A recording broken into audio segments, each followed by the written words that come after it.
Aspirasi juga kami sudah dapatkan dari Apeksi, kemudian dari Asosiasi Kabupaten Kota, ya. Kemarin juga saya menerima ya dari peraturan perundang-undangan. Yang mau tapi ada ya, sudah ada ya.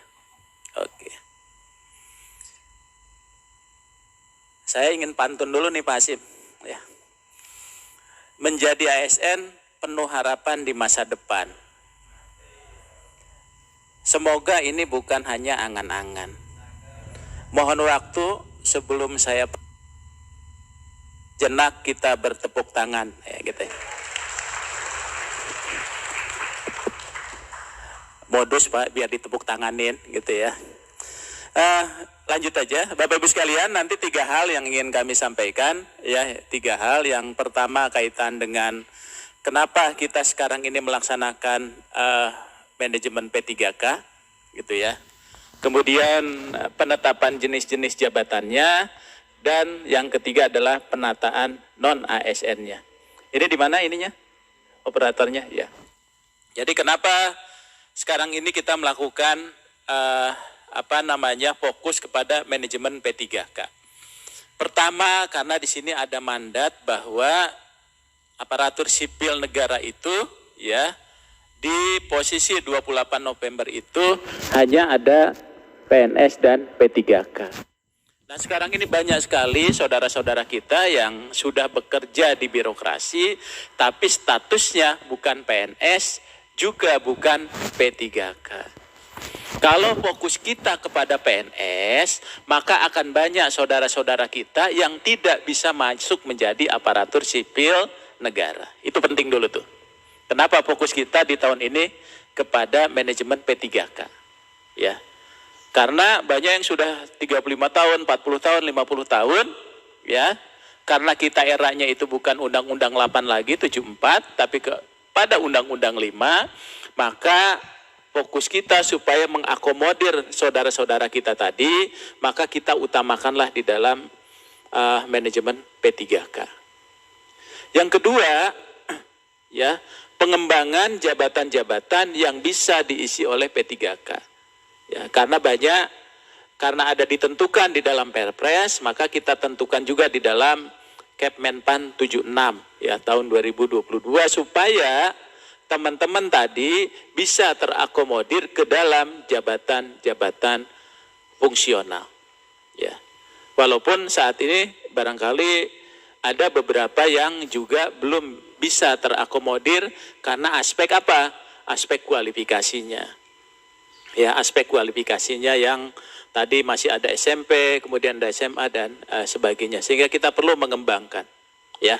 Nah, oleh sebab itu dari 2 hal ini maka kita perlu melakukan penataan ya terhadap tenaga-tenaga non-ASN tadi supaya mereka itu punya kepastian dan sebagainya. Nah, ini saya kira penting.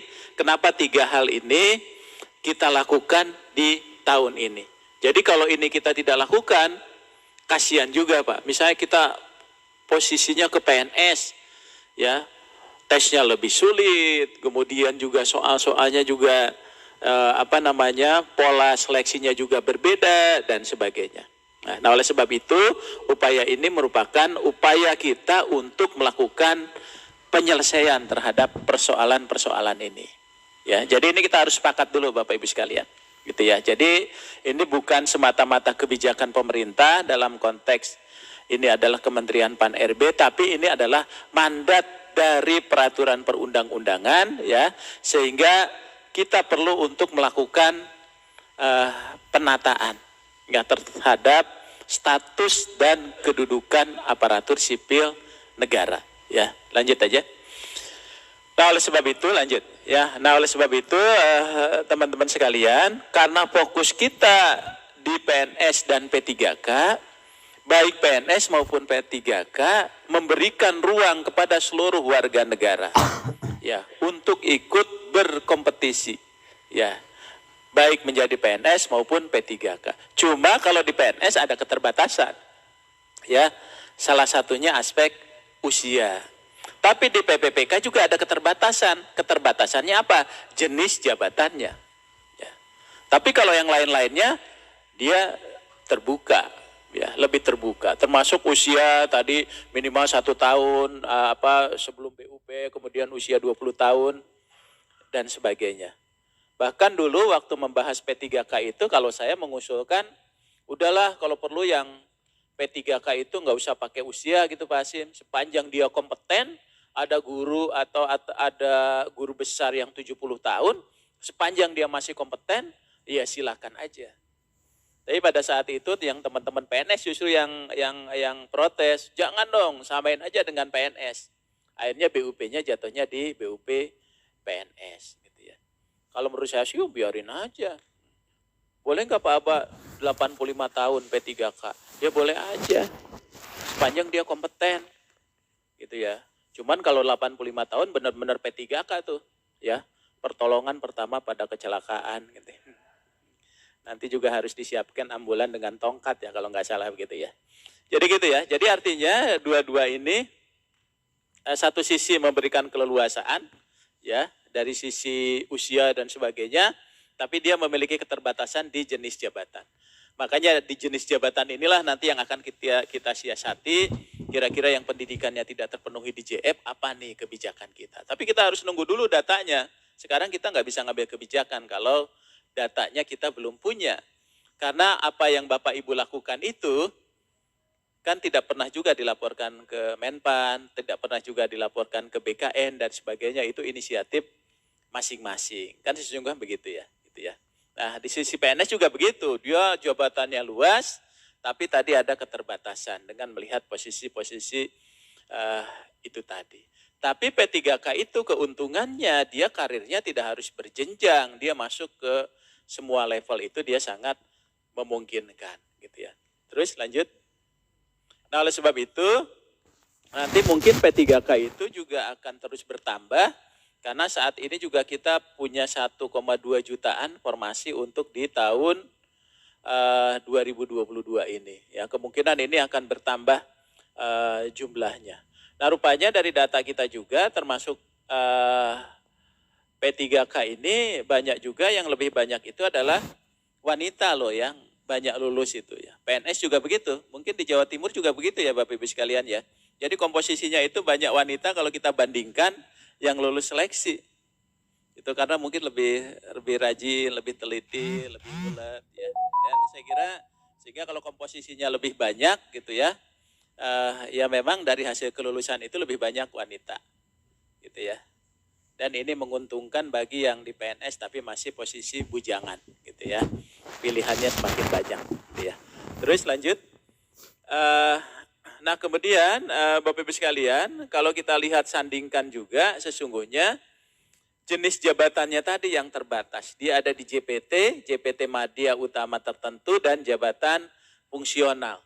Kalau di PNS dia keseluruhan jabatan dia bisa duduki. Cuma kelebihannya tadi ya, kalau Bapak Ibu sekarang di sini pernah jadi JF Utama kemudian ada lowongan, pada statusnya bukan lagi PNS gitu ya, bisa melamar langsung ke eselon 1 kan gitu ya. Jadi ruangnya dia akan lebih besar sesungguhnya, maka dia bisa lompat-lompat karirnya.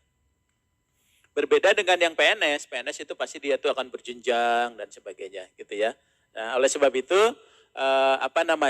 tadi ada kelebihan-kelebihan itu. Dan sesungguhnya yang untuk P3K itu untuk mengakselerasi tadi tenaga-tenaga hebat yang masuk menjadi aparatur sipil negara sesungguhnya. Jadi kalau kita memasukkan orang P3K tapi tidak punya kompetensi apa-apa, sebetulnya bertentangan dengan filosofi perekrutan P3K. Tapi akhirnya itu bergeser Pak Hasim karena posisi situasi ya. Yang sesungguhnya kita ternyata di luar negeri ada ahli nuklir gitu.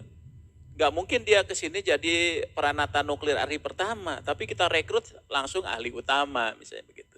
Tapi karena dia keahliannya, dia profesor di luar negeri, dia ahli di bidang apa gitu, ke sini pun jadi profesor. Karena kalau dia jadi PNS akan menjadi asisten ahli lagi. Nah sebetulnya itulah yang membuat P3K itu menjadi menarik. Tapi dia harus dalam jangka waktu tertentu. Nah, kalau sekarang banyak juga tuh yang waktunya nggak tentu malah, ya kapan berakhirnya. Ya ada dirjen yang sampai 10 tahun jadi P3K terus gitu ya. Seharusnya 5 tahun, dia sukses enggak nih? Kalau sukses lanjut, kalau enggak ya selesai gitu ya. Terus lanjut.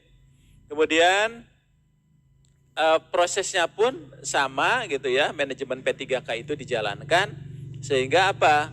Tadi memang sistem meritokrasi di dalam sistem manajemen P3K pun dia melekat ke dalam prosesnya.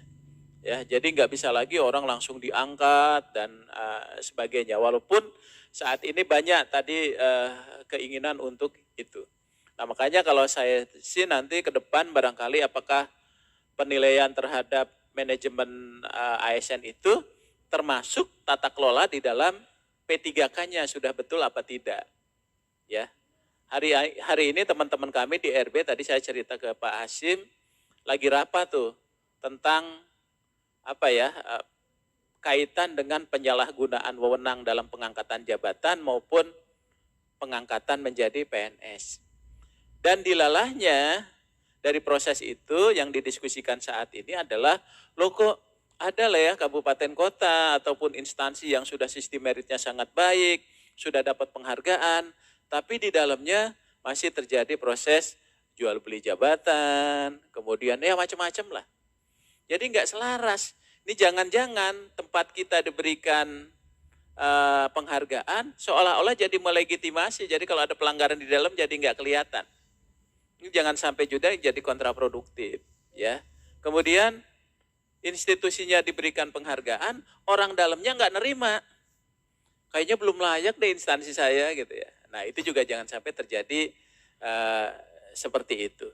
Nah, jadi artinya Bapak Ibu sekalian, proses ini harusnya sejalan dengan praktek-praktek terbaik di dalam konteks manajemen ASN kita. Ya, karena kita seringkali bangga dengan penghargaan-penghargaan itu, tapi belum selaras tuh dengan proses perbaikan reformasi birokrasi yang ada di dalamnya. Nah, ini barangkali nanti yang harus dilakukan perbaikan-perbaikan, termasuk juga penguatan fungsi pengawasan gitu ya. Penguatan fungsi pengawasan. Ya, jadi saya termasuk yang sering menyampaikan masukan tuh ke KSN. KSN itu jangan melaksanakan administrasi pengawasan, tapi harus melaksanakan fungsi pengawasan. Karena kalau administrasi pengawasan itu ya izin-izinnya aja dikeluarkan, itu administrasi pengawasan. Tapi ketika terjadi benturan kita harus berani melawan itu, ya. Karena fungsi pengawasan itu pasti harus bertolak belakang. Ketika bertolak belakang kita harus berani. Karena yang diamankan dari proses pengawasan itu PPK. Siapa PPK? Tadi menteri, bupati, wali kota, gubernur, dan termasuk juga presiden. Ya, jangan sampai tanda tangan gitu, kemudian di sananya terjadi tadi kesalahan prosedur dan sebagainya. Terus lanjut. Kemudian Bapak Ibu sekalian, di dalam proses penetapan ini memang kita masih terbatas di jabatan-jabatan ini. Sesungguhnya di PPPK itu jabatan-jabatan tertentu, ya, nggak bisa jabatan-jabatan yang memang kita miliki kita P3K. Ini kalau kita sesungguhnya di sana. Tapi kita akhirnya juga berubah tuh karena tuntutan situasi dan sebagainya. Guru juga sesungguhnya P3K itu guru-guru yang kompetensinya kita nggak punya gitu ya. Ya, yang kita nggak punya. Jadi betul-betul harusnya P3K itu dia melebihi kompetensinya dari PNS. Karena dia itu direkrut karena keahlian-keahliannya yang diberikan secara khusus gitu ya, secara khusus. Ya, terus lanjut. Nah, oleh sebab itu Bapak Ibu sekalian, sekarang ini kita sedang mengembangkan lagi beberapa jabatan yang 46 ini juga mungkin akan berkembang lagi. Nah, termasuk nanti kami kalau sudah melihat proses pendataan itu, barangkali juga kita akan ngambil kebijakan-kebijakan apa sih yang memang tadi yang tidak terpenuhi secara kualifikasi. Ya, secara kualifikasi. Termasuk ada yang di Papua kemarin kita coba juga berikan ruang untuk diangkat ya ke dalam jabatan pelaksana dan sebagainya. Nah, kenapa ini kita harus batasi? Karena memang ada beberapa jabatan yang memang dia itu tidak bisa diisi oleh non-PNS atau yang berstatus sebagai P3K. Ya. Tapi juga pengisian itu akan juga tergantung kepada institusinya. Ya, misalnya di bidang intelijen, agen itu tidak boleh P3K. Tapi kalau ada arsiparis itu masuk ke dalam yang bisa diisi oleh P3K. Ketika arsiparisnya bekerja di BIN, di Badan Intelijen Negara, maka dia harusnya memakai bukan lagi P3K, harus arsiparis yang PNS. Karena kenapa? Di sana potensi rahasia negara tuh banyak. Gitu ya. Jadi dilihat juga dari aspek institusinya. Ya, jadi arsiparis itu dibuka. Tapi ketika dia tugasnya di BIN, di Badan Intelijen Negara, harusnya bukan P3K, harusnya kita ambil yang status sebagai pegawai negeri sipil misalnya. Karena dia sudah lebih terikat gitu dari aspek regulasi dan sebagainya. Ya, terus lanjut. Kemudian Bapak Ibu teman-teman sekalian, di dalam proses pengadaannya pun begitu. Ya, proses pengadaannya pun begitu. Jadi proses yang untuk Bapak Ibu mengusulkan untuk P3K dan sebagainya, itu pun prosesnya juga sudah kita atur. Cuma ya, bagi teman-teman yang lulus P3K itu dihitungnya tidak dihitung masa kerja golongan yang bersangkutan. Ya. Kalau P3K itu tidak menghitung ke belakang, tapi menghitung ke depan, kan gitu ya. Jadi MKG-nya itu dihitung ke depan, bukan dihitung ke belakang. Jadi Bapak Ibu sekalian, kalau ada yang tuntutan dia ingin menghitung, kalau kita lihat dari mulai Undang-Undang 5 sampai Permenpannya itu tidak bicara tentang menghitung masa kerja P3. Itu dihitung ke depan.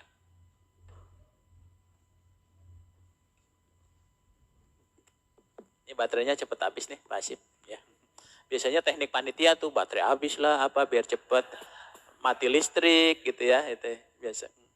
Nah, oleh sebab itu Bapak Ibu sekalian, dasar hukumnya pun sama. Karena kita bicara tentang undang-undang itu adalah kaitan dengan aparatur sipil negara. Terus, nah kemudian Bapak Ibu sekalian, makanya ketika kita bicara tentang aparatur sipil negara, baik dia PNS maupun P3K harusnya punya karakteristik yang sama sebagai pelayan publik. Ya, jadi artinya betul-betul dia harus memiliki kompetensi dan sebagainya. Dan cara merekrutnya pun harus memberikan kesempatan yang seluas-luasnya kepada seluruh masyarakat Indonesia. Saya kemarin diminta untuk bisa enggak Pak itu diangkat seluruhnya pegawai-pegawai yang notabene tenaga non-ASN itu. Jangan, kan Bapak Ibu juga punya putra-putri.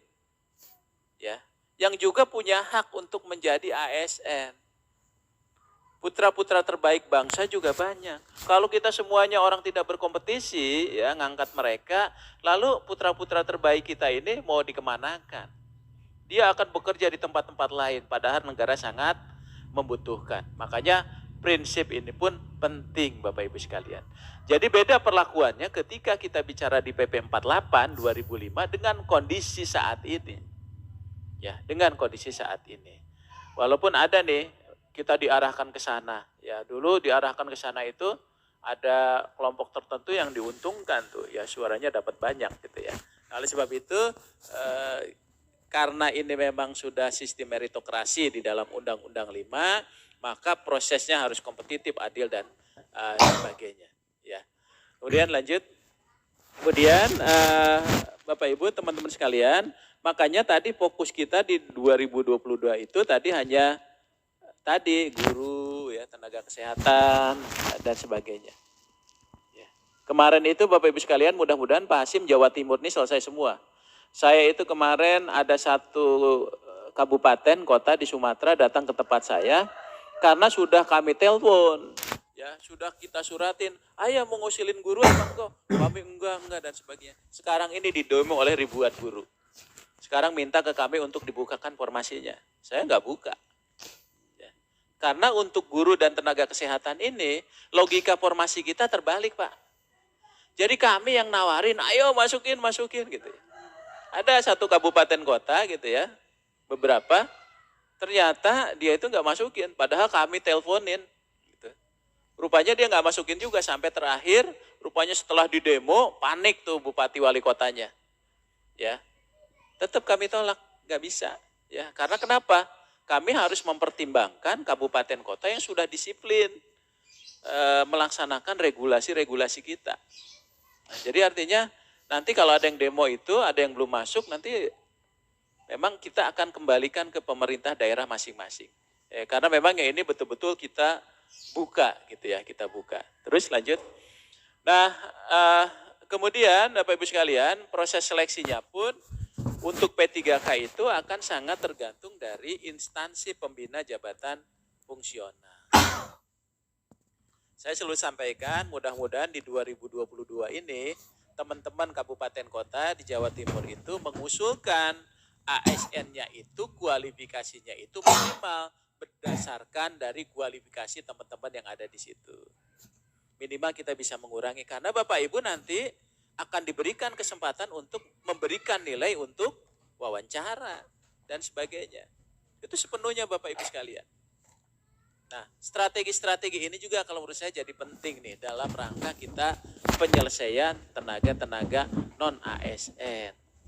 Ya, jadi artinya kita jangan berpikir bahwa wah ini kita bisa langsung diangkat. Karena kita ada aturan-aturan, ya. Sehingga gimana nih strategi kita bisa ngangkat tapi juga tidak menyalahi aturan-aturan itu. Ya. Nah, saya kira itu menjadi penting loh Bapak Ibu sekalian, gitu ya. Terus lanjut. Kemudian kita juga bisa lihat bahwa ketika di P3K orang juga tidak akan merasa dirugikan. Karena kita jangan lagi mendiskriminasi gitu ya antara PNS dan P3K. Ya, filosofi munculnya itu adalah yang membedakan PNS dan P3K.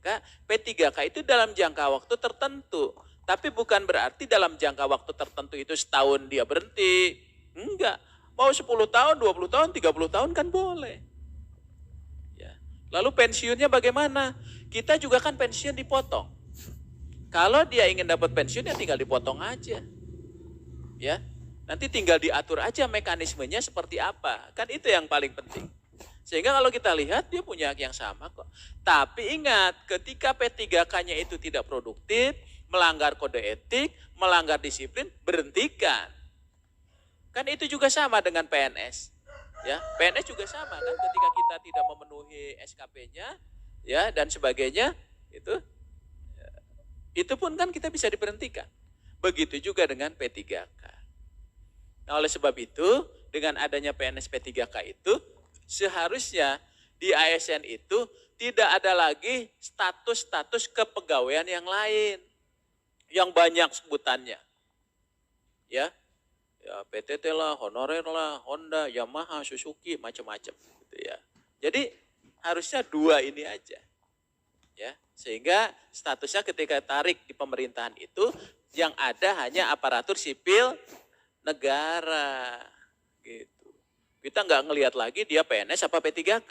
Kalau P3K dia dalam jangka tertentu tapi dia memiliki keahlian. Tarik ke atas jadi aparatur sipil negara. Ya. Jadi orang kalau sekarang sebutannya macam-macam kan kasihan Pak Hasim kalau ditanya mertua.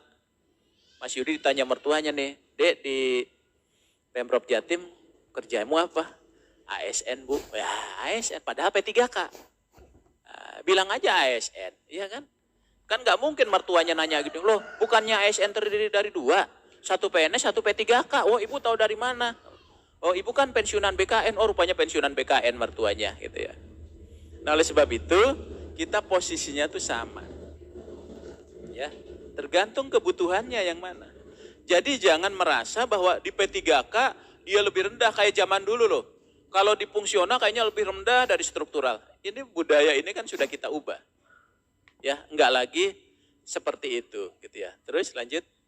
Nah, oleh sebab itu Bapak Ibu sekalian dengan posisi itu maka sebetulnya kesempatan-kesempatan PNS dan P3K pun sama saja. Hanya saja kalau kita ingin menjadi PNS ya harus berhenti dari P3K. Yang PNS harus mau jadi P3K juga harus berhenti dari PNS-nya, gitu ya. Harus berhenti dari PNS-nya, gitu ya. Nah ini kira-kira nggak sama ya dengan. Nah ini kira-kira Bapak Ibu sekalian, formasi yang sudah kita tetapkan sekarang ini cukup cukup besar sebetulnya ya. Khususnya tadi untuk guru dan tenaga kesehatan. Dan daerah itu yang paling besar untuk formasi yang sudah kita siapkan. Kalau di pusat itu hanya 95.000 tuh ya, hanya 95.000. Ya, tapi yang untuk teman-teman daerah itu lumayan besar untuk formasi yang sudah kita siapkan. Jadi guru itu ada 750 ribuan ya, khusus untuk tenaga guru ya. Terus lanjut, termasuk sekolah kedinasan juga sudah berproses dan sekarang mungkin sudah pengumuman dan sebagainya ya. Kemudian yang kedua adalah kaitan dengan yang ketiga kaitan dengan pelarangan non ASN ya, penataan ya. Jadi prinsipnya adalah kita ingin melakukan penataan. Karena apa? Penataan ini merupakan mandat ya dari peraturan perundang-undangan. Yang mau tidak mau, suka tidak suka harus kita jalankan. Sebetulnya kalau kita bicara di sini, yang dimaksud dengan non-ASN itu adalah bagi mereka, Pak Hasim, yang sudah bekerja sebelum PP 49, yang harusnya diberhentikan oleh PP 49, lalu PP 49 ini bilang, enggak diberhentiin deh, ditambah 5 tahun. Sesungguhnya begitu. Jadi sebelum 2018, ini banyak pegawai-pegawai non-ASN, harusnya diberhentikan oleh PP 49. Karena dia statusnya harus P3K. Kalau kita kan mudah rame tuh sensitif yang begitu-begitu ya. Lalu dibikinlah 5 tahun, oke deh 5 tahun ya gitu ya. Ya saya selalu bilang begini, ketika kita 5 tahun suruh nata, kita ini ibaratnya Pak Hasim mau ujiannya hari Senin, belajarnya malam Senin gitu. Udah malam Senin ba'da subuh gitu ya, menjelang jam 6, nah, belajarnya baru di situ. Nah ibaratnya juga gitu, ketika kita keluarkan surat itu hanya reminder aja, mengingatkan. Supaya teman-teman siap-siap nih, rupanya di PP 49 nih ngomongnya begini. Ya, berarti jatuhnya di 28 November 2023 tadi statusnya itu harus PNS dan P3K. Ketika catatannya dia menduduki jabatan ASN. Kalau bukan jabatan ASN sih nggak masalah Pak. Ketika dia menduduki jabatan ASN. Makanya kami pun saat ini akan merevisi Permen 41 Pak Hasim. Karena kenapa? Di sana kayaknya ada beberapa jabatan yang tidak masuk ke dalam kriteria sebagai jabatan ASN. Seperti apa? Pramusaji, pengemudi, itu nanti kita keluarkan. Kita akan simplifikasi. Sehingga di luar itu dia harus menjadi pihak ketiga. Ya. Kalau sekarang kita bisa ngomong, wah itu kan termasuk ke dalam jabatan ASN gitu kan, karena ada di Permenpan 41. Makanya Permenpan 41 pun kita akan lakukan penyesuaian. Namun rupanya tadi setelah itu dilarang, rupanya dia terbit muncul lagi itu pegawai-pegawai non ASN yang baru. Alasannya sederhana aja, karena kami nggak diberi formasi Pak oleh Menpan kan gitu. Ya, alasan paling empuk itu Pak. Gitu ya. Karena kita nggak diberi itu, kepada kita butuh sehingga kita merekrut sendiri. Kedua, kami nggak punya uang yang besar untuk merekrut. Bisanya bayarnya pas-pasan aja tuh. Ya. Dia dikasih TPP aja Pak, tunjangan pas-pasan gitu ya. Selesai dia gitu ya. Jadi tidak harus bayar banyak. Nah inilah tadinya asal muasalnya sehingga dia bertambah terus. Penghitungan sementara ketika kami rakor dengan Kemendagri itu baru 1,3 Pak. 1,3 juta. Ya. Kalau saya melihatnya kayaknya nih posisinya sama dengan PNS kalau kita data gitu ya. Nanti saya akan cerita kenapa sih mereka itu kok kita 1 tahun pimpinan unit kerja. Nanti saya akan cerita filosofinya kenapa kita buat itu. Ya. Kenapa kita buat seperti itu isinya gitu ya. Terus lanjut. Nah oleh sebab itu surat yang disampaikan ini adalah ini surat penegasan. Ya. Bahwa pada prinsipnya kita mau selesai loh gitu loh. Kita harus petakan dan sebagainya. Mana yang akan masuk P3K, mana yang akan masuk PNS, mana yang dia harus alih daya. Ini kalau di sini apakah hanya pengemudi, tenaga kesehatan atau satuan pengamanan? Enggak. Tenaga lain seperti seperti ini kan contoh kalau seperti ini. Ya, ada pengemudi, ada tenaga kesehatan dan satuan pengaman. Karena ini tindak lanjut untuk mengingatkan para PPK, hati-hati nih, karena kenapa? Aturannya sudah bilang begitu, berarti kalau dia di luar PNS dan P3K, dia nggak boleh lagi dibayar. Kalau dia masih dibayar, Bapak Ibu akan nanggung, itu menjadi temuan. Nah itu sebetulnya yang harus diantisipasi. Ya itu yang harus diantisipasi. Terus lanjut. Nah dengan demikian maka proses ini di 6, begitu muncul ini akan menjadi objek temuan, kami konsultasikan dengan BPK, wah mulai rame nih. Itulah. Ya, mulai berdatangan. Ya, saya tiap hari Pak Hasim, teman-teman DPRD itu hampir tiap hari tuh datang ke Menpan membawa aspirasi. Ya, ada yang ketemu saya, ada yang nggak ketemu saya, gitu ya.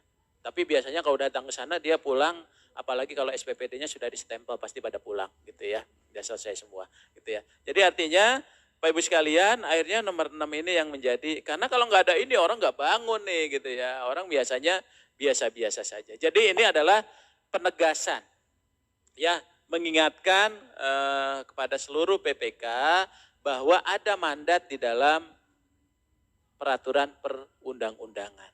Ya, jadi artinya semata-mata Kemenpan itu hanya tadi memberikan bagaimana nih manajemen ini harus kita lakukan dengan baik sesuai dengan mandat dari peraturan perundang-undangan yang ada saat ini. Ya, terus lanjut.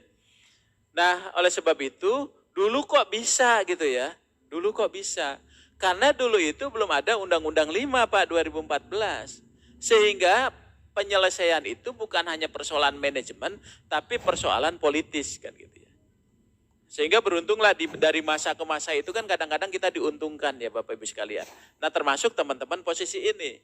Begitu di PP 56, itu sesungguhnya kita bicara honorer itu selesai. Makanya bagi yang sudah 2012 itu, kita bicaranya itu bukan lagi honorer. Makanya nomenklatur di dalam PP 49 itu tidak menyebut honorer, tapi tenaga non-ASN. Karena kenapa? Sudah selesai. Ini jadi pada terharu begini, kenapa Pak Hasim? Ya. Karena sudah selesai Pak. Ya, karena sudah selesai itu. Ya, kesininya itu nomenklaturnya itu disebut sebagai tenaga non-ASN. Karena kita tidak menyebut lagi sebagai honorer. Honorer itu sudah selesai. Ya, honorer itu sudah selesai. Nah, oleh sebab itu Bapak Ibu sekalian, kenapa tidak boleh? Nah, inilah alurnya. Karena kenapa? Beda dekadenya. Diputuslah oleh Undang-Undang 5. Ya, makanya di DPR itu memperjuangkannya supaya pengangkatan itu munculnya di dalam undang-undang. Supaya tidak terjadi pelanggaran terhadap proses pengangkatan itu. Gitu ya. Terus lanjut. Nah, kemudian lalu kenapa ini harus kita lakukan? Pertama Bapak Ibu sekalian, orang yang bekerja di instansi pemerintah itu harus memiliki kejelasan status dong. Dia pekerjaannya sama, tanggung jawabnya sama. Loh kok saya statusnya nggak jelas? Mas Yudi ini statusnya PNS. Saya enggak. Karena ketidakjelasan status itu, maka berdampaklah kepada karir dan kesejahteraannya. Mas Yudi punya karir, saya nggak punya Pak, nggak jelas. Mas Yudi punya kesejahteraan, ada kenaikan rame-rame, tepuk tangan, saya nggak ada. Perlu juga dong dipikirin tuh kejelasan statusnya, ya karir dan kesejahteraannya. Kalau sekarang mereka ini nggak punya ini kan gitu ya, nggak punya ini Bapak Ibu sekalian. Jadi prinsip keadilannya itu tidak ada. Ya, sehingga ketika kita bergeser ke sini, dia nggak bisa sama sekali tuh, ya. Nggak bisa sama sekali, ya boro-boro dia mau milih. Makanya ketika masuk ke sini, maka dia harus masuk ke dalam jenis jabatan ASN. Supaya apa? Supaya tiga-tiganya dapat Pak Hasim. Kalau dia tidak masuk ke dalam jenis jabatan ASN, apakah dia PNS atau P3K di dalam jenis jabatan ini, dia 3 hal ini nggak akan dia dapatkan. Kan kita harus pikirkan juga dong arahnya ke sana. Jadi jangan dia dijanjikan di PHP gitu ya, tapi dia nggak pernah dapatkan apa-apa. Makanya kalau dia ke P3K, minimal dia bisa di jabatan fungsional ini. Ya, sistem kesejahteraannya ada. Ya, statusnya jelas dan sebagainya. Ya, termasuk kalau dia masuk menjadi JPT utama atau JPT Madya. Ya, jadi artinya kesempatan dia akan lebih luas. Jadi inilah kenapa dia itu harus kita bangun sistem statusnya supaya dia jelas, karena dia supaya mendapatkan sistem karir yang sesungguhnya gitu ya. Next terus.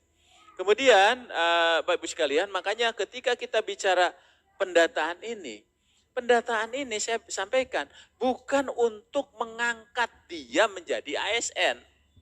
Ya.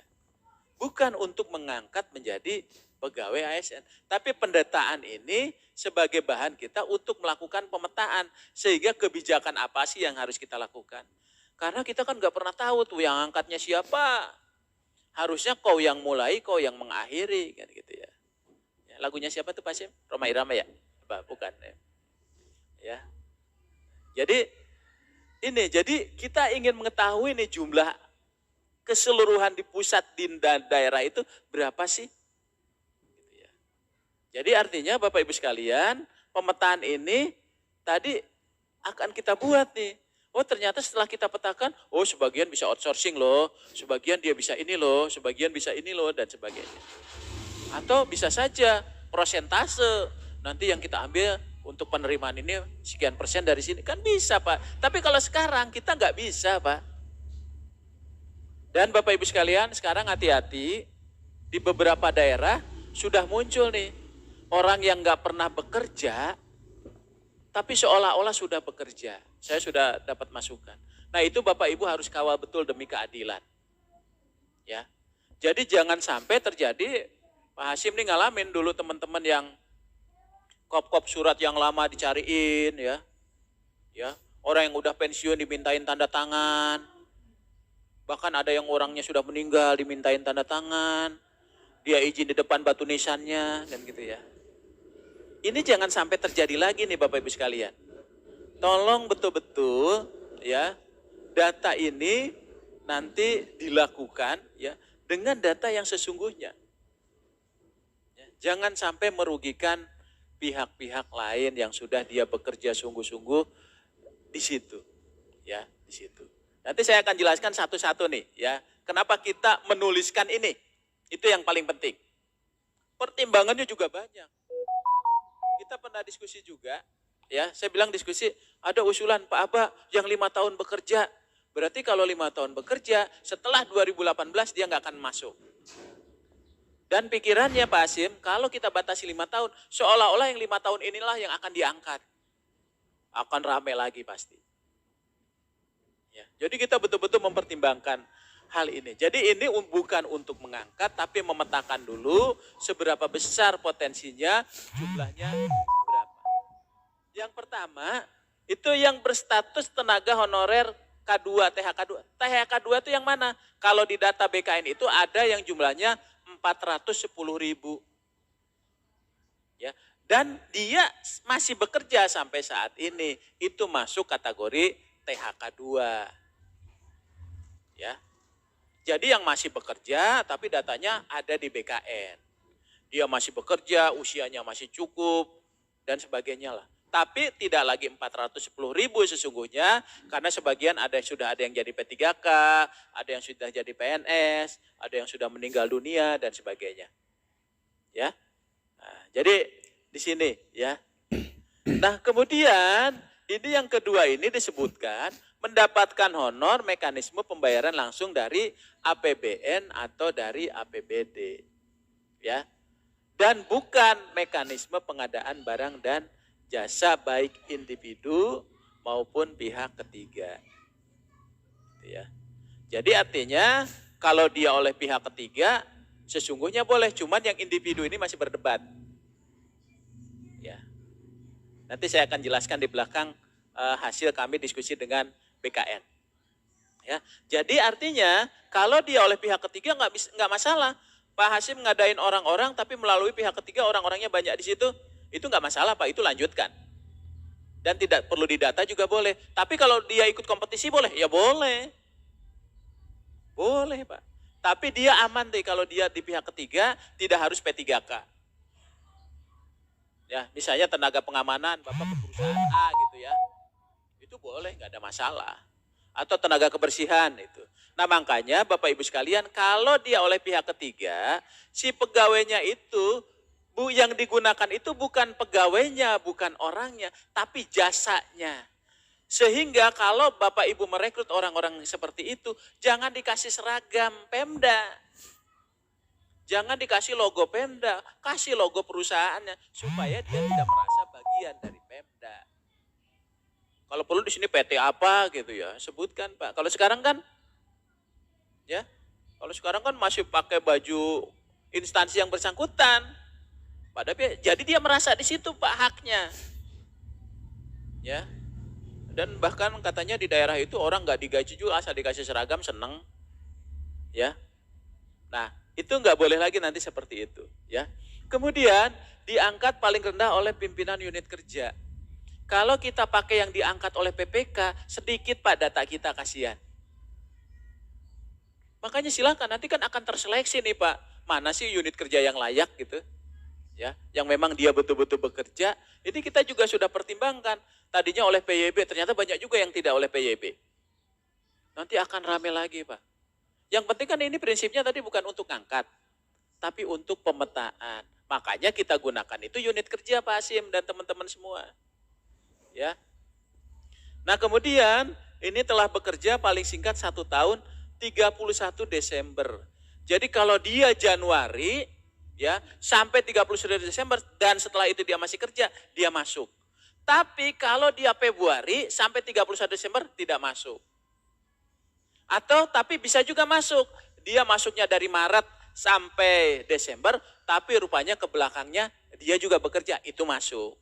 Gitu ya, Ibu sekalian. Itu masuk pendataan.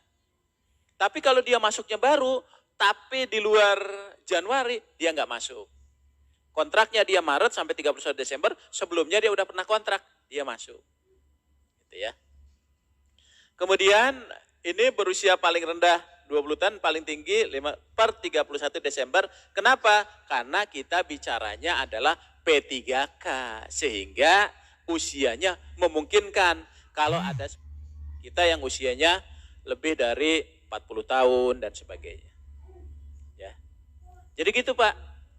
Membaca surat inilah kurang lebih begitu. Ini Pak Hasim udah mendahulu nih, harusnya saya menjelaskannya tanggal 24. Gitu ya. Nanti tanggal 24 Bapak Ibu hadir, kita akan launching untuk sistem aplikasinya. Jadi Bapak Ibu silakan bertanya, nanti kami sudah minta ke teman-teman tim teknis BKN untuk secara teknis memaparkan aplikasinya. Jadi cara menginputnya bagaimana, kodenya bagaimana nanti di tanggal 24. Tapi nanti siang Pak Hasim juga sudah ngundang dari tim teknis BKN. Ya. Jadi sudah duluan gitu ya. Tapi jangan mentang-mentang udah di sini nggak hadir tanggal 24, hadir juga, cuma di Zoom aja kok. Gitu ya.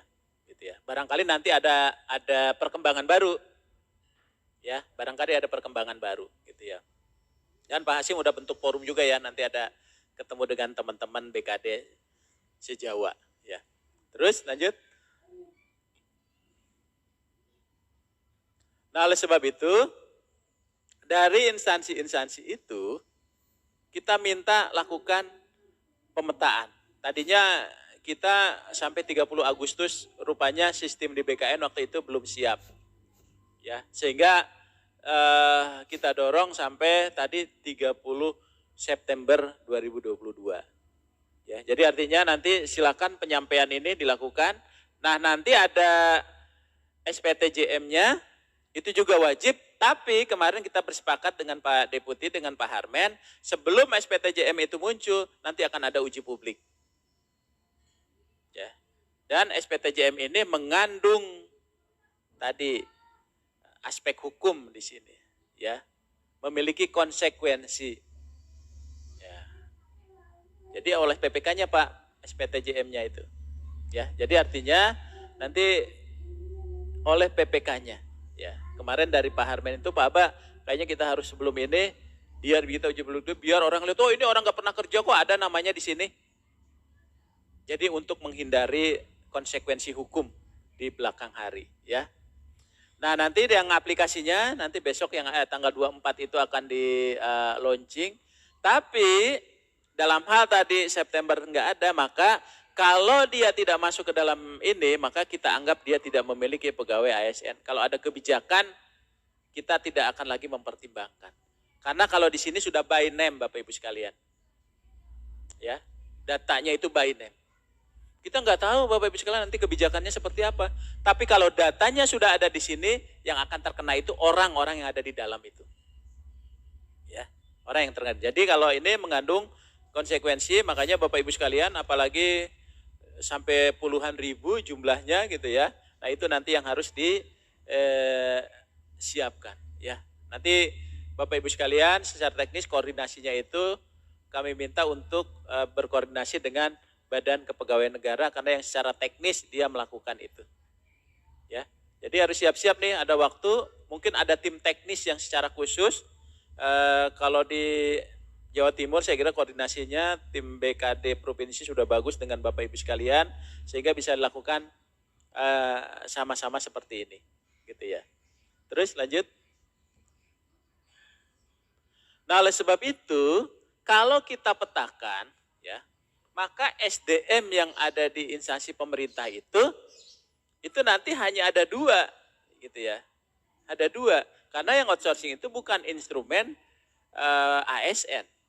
Dia hanya PNS, P3K. Jadi kalau yang sifatnya permanen, ya itu PNS.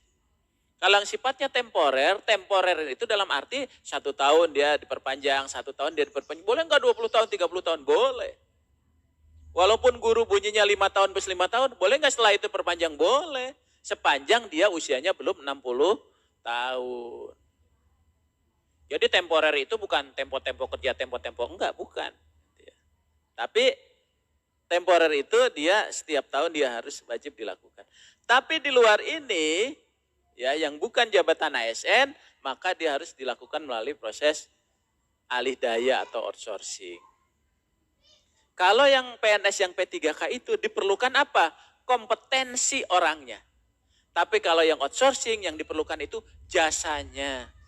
Bapak perlu jasa kebersihan. Bukan orang yang ngebersihinnya, tapi jasanya. Perusahaan jasa, di dalamnya ada orang-orang melakukan itu. Jadi yang outsourcing itu yang dibutuhkan itu jasanya. Kalau PPK dan PNS itu orangnya. Gitu. Jadi kalau yang jasa, si A, si B, si A nggak perlu dia ganti orang lagi, yang penting jasa kebersihannya jalan. Maka dia yang dibutuhkan itu adalah jasanya di sini. Jadi dia memang berbeda gitu ya, dia tuh berbeda ya. Terus lanjut.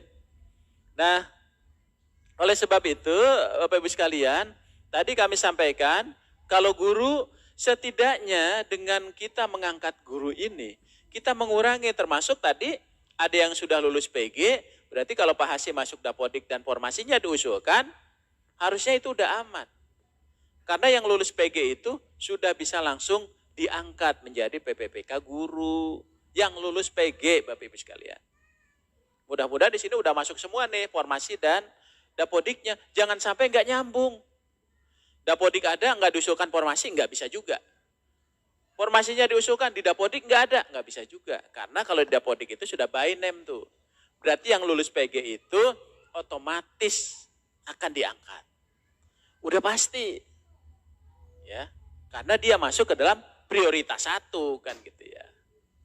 Jadi yang PG itu selesai gitu kan. Gitu Pak. Jadi sistematis penyelesaian kita itu. Ya, jadi yang begitu juga tenaga kesehatan nih agak belum rapi. Karena nggak nyambung antara sistem SDM kesehatannya dengan usulan formasi. Ini yang saya nggak ngeritin di kesehatan. Padahal kami sudah buka seluas-luasnya. Nah kalau ini yang 2 ini selesai, minimal kita mengurangi tenaga-tenaga lainnya. Ya, mengurangi tenaga-tenaga lainnya. Nah oleh sebab itu minimal kan paling banyak tadi kata Bu Kaban guru dan tenaga kesehatan. Seharusnya ini bisa selesai di tahun ini untuk guru dan tenaga kesehatan. Mumpung ini menjadi prioritas nasional. Ya, tapi kemarin banyak yang ragu-ragu. Saya bilang kalau ragu-ragu nggak ada uangnya gampang. Kita angkat dulu sesuai dengan uangnya. Yang belum nanti kita keluarkan kebijakan secara bertahap. Tahun depan ada uangnya kita angkat langsung, nggak usah ikut tes lagi. Ada database-nya gitu. Jadi padahal kita nggak usah ragu-ragu kan gitu ya. Nah, oleh sebab itu kita pun pikirkan tuh ke depannya kira-kira seperti apa gitu ya. Terus lanjut. Nah, oleh sebab itu Bapak Ibu sekalian, ini dari proses yang saat ini pun belum terpenuhi semua tuh Pak Asim.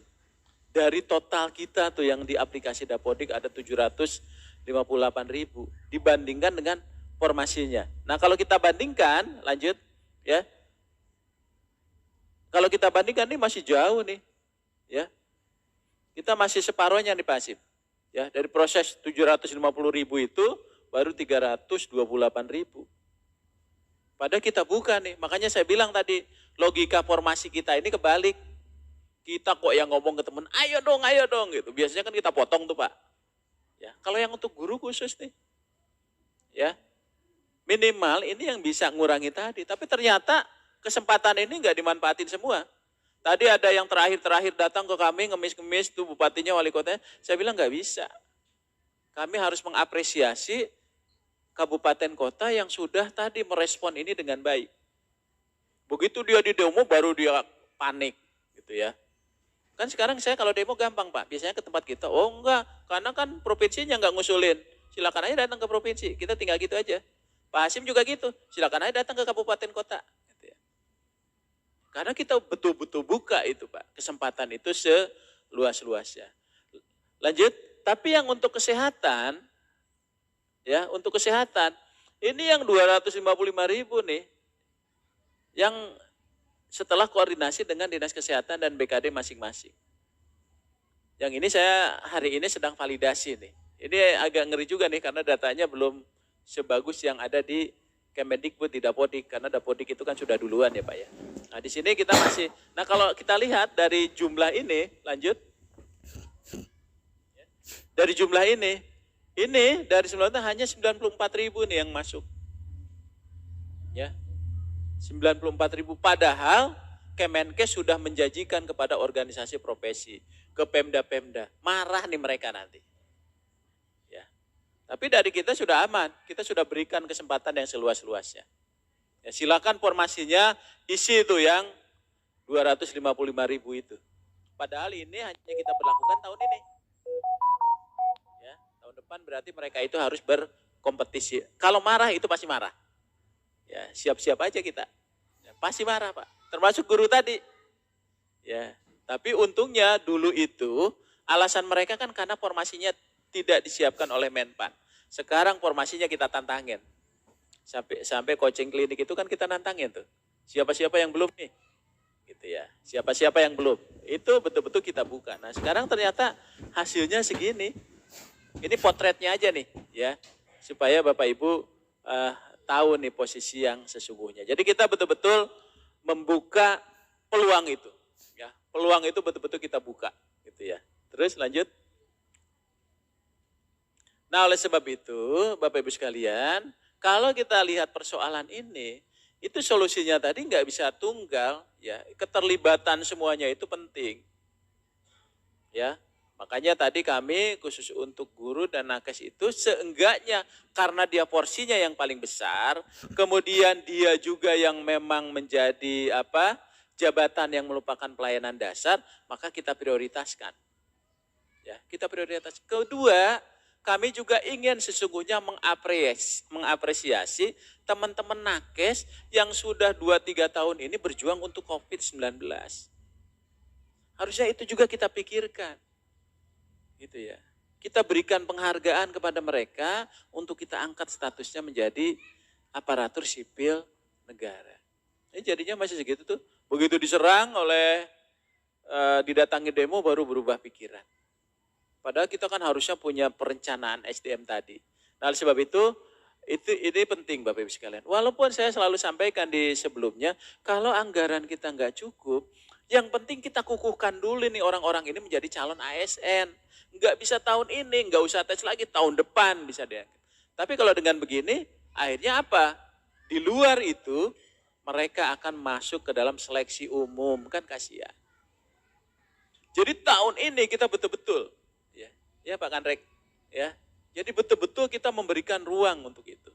Ya, memberikan ruang untuk itu. Nah dengan demikian maka harapannya Bapak Ibu sekalian siap-siap tuh. Kami dengan BKN udah sepakat nih kalau datang ke kita, berarti itu di Pemda tuh gitu, di Pemdanya, karena Pemdanya nggak ngusulin. Yang sesungguhnya kita sudah siapkan. Terus lanjut. Nah oleh sebab itu Bapak Ibu sekalian, nanti pendataan ini karena kita bicara di essay kita tentang pemetaan, maka pemetaan ini hasil rapat kita nih Pak Kanrek dengan teman-teman BKN. Ya, jadi ini pun diskusinya panjang Pak, apa yang mau kita masukkan dan sebagainya. Tadi saya cerita Pak, kenapa Satker, Pak pimpinan Satker boleh, ini boleh, tadi saya sudah cerita.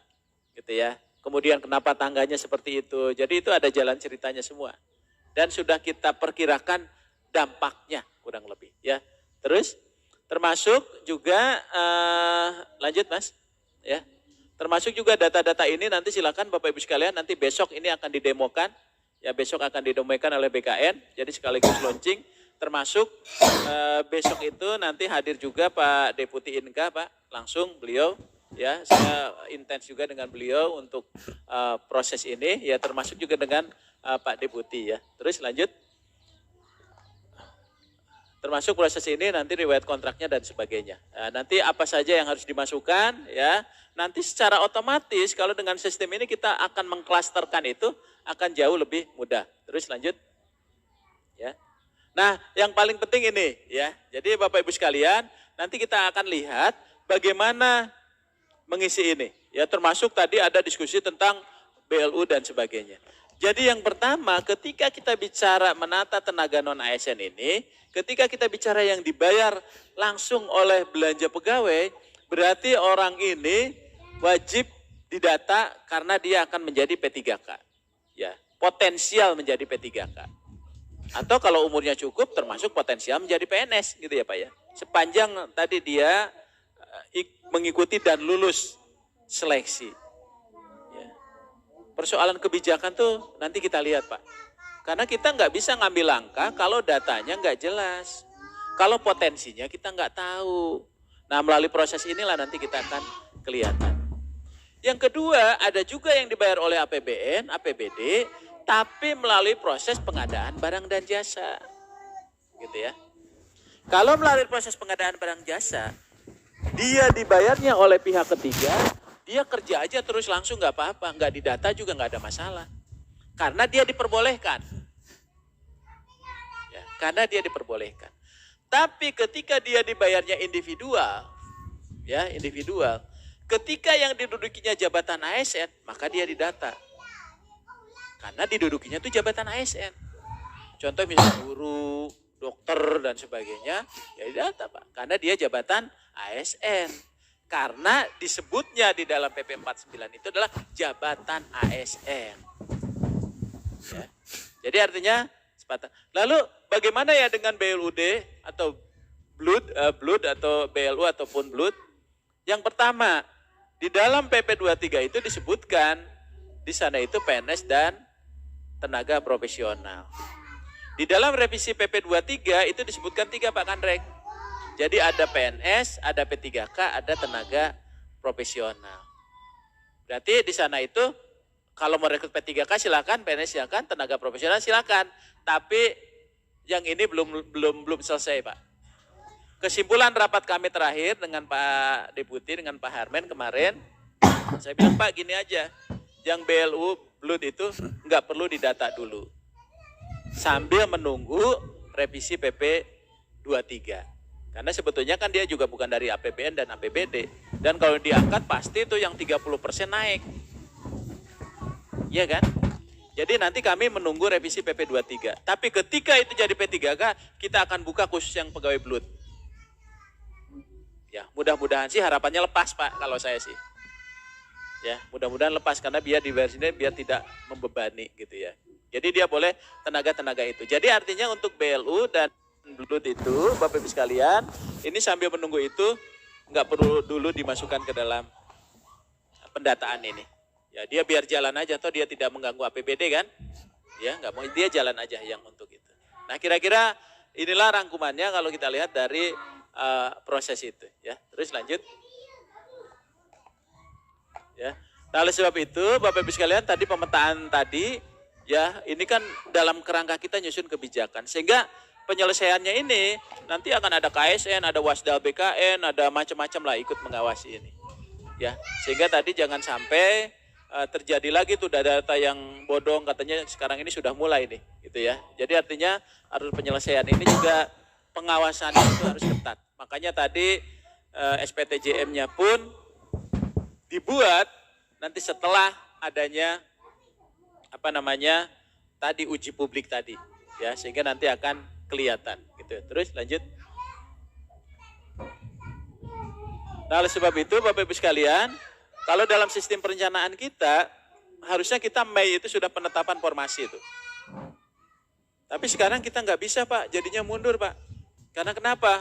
Tadi ada kebijakan-kebijakan di jalan tadi sehingga ini akan menjadi temuan lagi bagi pemeriksa, bagi BPK dan sebagainya. Ya tapi ya tadi ada kebijakan nasional gitu ya, sehingga kita nggak bisa lagi. Sehingga sekarang ini jadwal kita untuk pengadaan tahun ini adalah, lanjut Mas, ya. Nah, ini nanti mungkin kita akan melakukan pembukaan pendaftaran itu nanti di minggu ketiga ya. Kemudian juga untuk penyerahan nanti penetapan sekarang sudah kita cicil nih di awal September, mudah-mudahan kita sudah bisa menetapkan formasi Pak ya, karena memang akhirnya ini mundur semua gitu ya. Ada kemungkinan ini pengangkatan lewat tahun nih Pak Andrek ya, ada kemungkinannya ya, tapi nggak apa-apa ya, nanti kita akan buat kebijakannya karena memang posisinya. Nah oleh sebab itu nanti Bapak Ibu mungkin kami akan ngundang di posisi awal September ya untuk penyerahan penetapan formasinya, dan nanti seleksi itu untuk CASN ini nanti mungkin di minggu ketiga September. Nah khusus untuk guru ya, guru itu berarti yang lolos PG itu nanti dia bisa langsung diangkat ya, prioritas 2 dan 3 nanti proses seleksi administrasi di Kemendikbud ya. Kali kalau dia cocok saya kira juga nggak ada masalah. Prioritas 4 maka masuk prioritas umum. Harapannya yang untuk tenaga kesehatan, karena dia belum pernah tes, maka semuanya wajib seleksi. Ya, setelah seleksi baru kita akan lakukan afirmasi. Sepanjang dia datanya itu ada di SI-SDMK-nya Kementerian Kesehatan. Jadi setidaknya Bapak Ibu sekalian dengan guru dan tenaga kesehatan ini bisa mengurangi yang 26.000, yang 19.000 dan sebagainya. Tapi kalau kita tidak melakukan itu, wah kita akan terbelenggu oleh jumlah itu. Ya, kita akan terbelenggu oleh jumlah itu. Nah, oleh sebab itu barangkali Bapak Ibu, teman-teman sekalian, ini penting penyelesaian itu sistematis dilakukan secara bertahap. Jadi kita nggak boleh juga kayak dulu, wah ini wajib diangkat, ini harus ini, enggak Pak. Kita ada aturan-aturan yang tidak boleh kita langgar. Kedua, asas keadilan. Yang semua orang anak bangsa yang hebat-hebat ini, dia juga boleh. Jangan sampai karena kebijakan ini menutup putra-putra terbaik untuk bisa menjadi aparatur sipil negara. Gitu ya. Nah itu saya kira menjadi penting. Terus, lanjut. Nah, ini yang kita tunggu-tunggu Pak. Ya. Ini lama banget yang terakhir ini ya. Saya nungguin baru muncul ya. Ya udah mau jam 12 aja ya, sampai Pak Kak Andrek balik lagi tuh ya. Saya kira itu Bapak Ibu.